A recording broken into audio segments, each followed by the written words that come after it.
उस पर बात कर रहे थे। और अब बात कर लेंगे पश्चिम बंगाल की, जहां एसआईआर पर रार लगातार बरकरार है। दरअसल सुप्रीम कोर्ट ने पश्चिम बंगाल में चल रही मतदाता सूची के सघन पुनरीक्षण प्रक्रिया यानी एसआईआर के मामले में सुनवाई करते हुए पिछले दिनों दो टूका कि वो किसी को भी इस प्रक्रिया में बाधा नहीं डालने देगा। ये राज्यों को स्पष्ट होना चाहिए कि ये नहीं रुकेगी। कोर्ट ने कहा कि जो भी आदेश और निर्देश जरूरी होंगे वो कोर्ट ही जारी करेगा। लेकिन एसआईआर को लेकर पश्चिम बंगाल लगातार सवालों के घेरे में है। सुप्रीम कोर्ट ने निर्देश दिया था कि राज्य सरकार चुनाव आयोग की मांग के मुताबिक ग्रुप बी स्तर के अधिकारी उपलब्ध कराए ताकि माइक्रो ऑब्जर्वर्स की जगह उनका इस्तेमाल हो सके। और इसी आदेश के पालन में राज्य सरकार ने 8,505 अधिकारियों की एक सूची चुनाव आयोग को सौंपी भी थी। लेकिन मंगलवार को जैसे ही यह सूची सार्वजनिक हुई, सरकारी कर्मचारियों के संगठनों ने इस पर सवाल खड़े कर दिए। अब आरोप है कि नवान्ना, जो वहां मुख्यमंत्री कार्यालय है, उसके द्वारा भेजी गई ग्रुप बी अधिकारियों की इस लिस्ट में बड़ी संख्या में ग्रुप सी कर्मचारियों के नाम भी शामिल कर दिए गए। लेकिन ममता बनर्जी बंगाली अस्मिता का नाम लेकर सेंट्रल पूल के माइक्रो ऑब्जर्वर्स का विरोध करती हुई दिख रही हैं।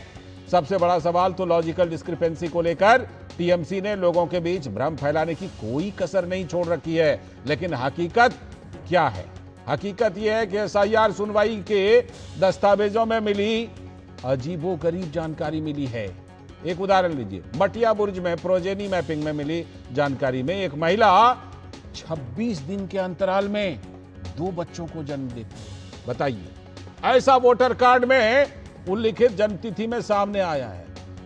बारानगर का एक और मामला लीजिए, जन्म से 2 दिन पहले ही नवजात का बर्थ सर्टिफिकेट बन गया। तो चुनाव आयोग से मिली जानकारी के मुताबिक 2002 की वोटर लिस्ट में नाम ना होने के कारण मटिया बुर्ज के बूथ नंबर 53 में एक ही व्यक्ति को 10 बच्चों का पिता दिखाया गया है। और एसआईआर सुनवाई में जमा किए गए दस्तावेजों के मुताबिक मटिया बुर्ज की रहने वाले मानो बारा बीबी की पहली संतान 1984 में हुई। चुनाव आयोग में मानो बारा बीबी द्वारा दाखिल दस्तावेजों के मुताबिक 1/1/84 को पहली संतान, 1/1/88 को दूसरी संतान, 5/12/90 को तीसरी संतान, 1/1/91 को चौथी संतान, 14/8/94 को पांचवी, 11/4/96 को छठी, 1/1/97 को सातवीं, 1/1/98 को आठवीं, 10/3/2000 को नौवीं और 13/12/2000 को 10वीं। और इस तरह से ये संतानों का सिलसिला है। तो ये तो थी मटिया बुर्ज का एक उदाहरण, ऐसे ना जाने कितने उदाहरण है। बारानगर में पापिल सरकार नाम के एक व्यक्ति के बर्थ सर्टिफिकेट में जन्म की तारीख है 6 मार्च 1993, जबकि उसी प्रमाण पत्र में बर्थ सर्टिफिकेट रजिस्ट्रेशन की तारीख है 4 मार्च 1993। अब सवाल यह उठ रहा है कि बच्चे के जन्म से 2 दिन पहले ही बर्थ सर्टिफिकेट कैसे रजिस्टर हो गया भाई? एक पिता के नाम 400 बच्चे का नाम आपको और भी हैरान कर सकता है। लेकिन ममता बनर्जी इसे बंगाली अस्मिता पर चोट मानती है। भारत के नागरिक को वोट देने का अधिकार सुनिश्चित हो, इसी प्रयास में चुनाव आयोग के वोटर शुद्धिकरण से दिक्कत क्यों है एसआईआर से? यही तो सबसे बड़ा सवाल है। नेता प्रतिपक्ष शुभेंदु अधिकारी, बीजेपी के नेता, ने कहा कि दंगाइयों के पक्ष में ममता सरकार काम कर रही है। ममता बनर्जी जो दंगाई है, दंगाबाज है, जो राइट लगाता है, जो हमारी देश की इंटरनल सिक्योरिटी को कमजोर करता है, जो सिमी पीएफआई बैन ऑर्गेनाइजेशन से जुड़ा हुआ है, जो राजमार्ग रेल मार्ग को क्षति पहुंचाने के काम करता है, जो चुन चुन के हिंदू के ऊपर मुर्शिदाबाद में अत्याचार करता है, उनका पक्ष में ममता बनर्जी की सरकार काम कर रहा है। ये पूरा साबित हो गया है। बाकी जो है कलकत्ता हाई कोर्ट में लीगल बैटल होगा। अजब गजब कहानी आपको सुनाई हमने रिपोर्ट में। सौरभ दत्ता हमारे संवाददाता और कहानी सुनाने के लिए जुड़ गए। सौरभ, बताइए जरा, ये तो बड़ी गजब गजब की कहानी भाई। ये पता नहीं, ऐसी हमने तो दो तीन कहानी सुनाई, ऐसी तो ना जाने, हो सकता है हजारों लाखों में ये कहानियां होंगी। इस बीच में चल क्या रहा है वहां पर? खास तौर पर वो जो 8,505 कर्मचारियों का मामला है, ये तो भाई सुप्रीम कोर्ट में भी अपनी बात, जो कही गई बात है उसे मुकरने वाली बात हुई टीएमसी सरकार के द्वारा।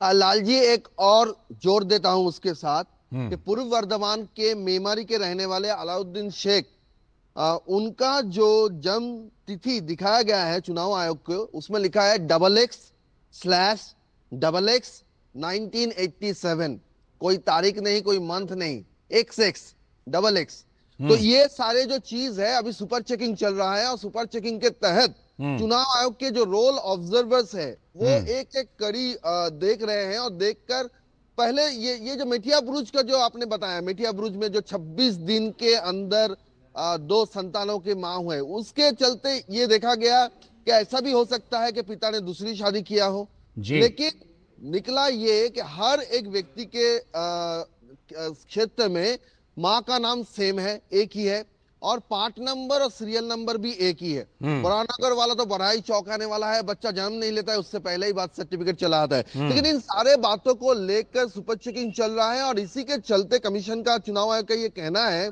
कि यही सारी बातें हैं जब जो लॉजिकल डिस्क्रिपेंसी के जो फिगर है उसको लेकर कमीशन इतना सीरियस है, उसको इतनी बारीकी से जांच कर रहे हैं। और रही बात वो जो लिस्ट के बारे में आप पूछ रहे थे, 8,505 लोगों की वो लिस्ट देखिए, वो लिस्ट के बारे में भी जांच करके अभी तो चुनाव आयोग ने भी हैरानी जताई कि कैसे वहां पे लोअर डिवीजन जो क्लर्क है, नर्स जो है, और जो अदर्स जो कैटेगरीज के व्यक्ति हैं, यहाँ तक कि कॉन्ट्रेक्चुअल पर्संस और कुछ ऐसे भी मालूम पड़ रहे हैं कि कोई व्यक्ति मर गए हैं या फिर रिटायर हो गए हैं, उनका नाम भी है, ऐसा आरोप नेता प्रतिपक्ष शुभेंदु अधिकारी ने कहा है। तो उन सारे बातों को लेकर कमीशन ने कहा है कि एक एक नाम का जांच होगा। सौरभ, आप क्योंकि ग्राउंड रिपोर्टिंग करते हैं, तो आज आपकी रिपोर्ट से आगे बढ़कर आपसे एक विश्लेषण मैं चाहता हूं। वो ये कि देखिए, सुप्रीम कोर्ट ने 2 टूक कहा ना कि कहीं पर एसआईआर प्रक्रिया नहीं रुकेगी, ठीक, जो भी आदेश जारी होगा, करना होगा, वो हम करेंगे। अब इसके बावजूद अगर टीएमसी इस तरह की कोशिश करती है, आपको क्या लगता है, क्या सोच है, आखिर किस मकसद के तहत ऐसा करती है?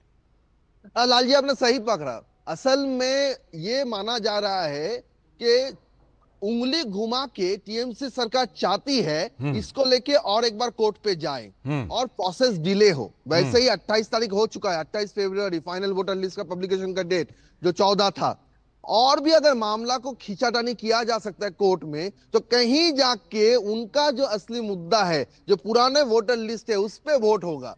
वो बात पे वो कैसे थे, चलिए देखिए, ऐसा तो अभी हुआ नहीं, चलिए पुराने वोटर लिस्ट में वोट करते हैं। तो कहीं जाके ये मंशा भी है, ये भी चुनाव आयोग के ठीक, शुक्रिया। पता नहीं इससे ममता बनर्जी और टीएमसी को कुछ हासिल भी होगा या नहीं। बहुत बहुत शुक्रिया, आगे देखेंगे। फिलहाल आपका बहुत बहुत शुक्रिया, और इसी के साथ आज के इस वक्त में इतना ही। पूरी टीम को दीजिए अनुमति। नमस्कार।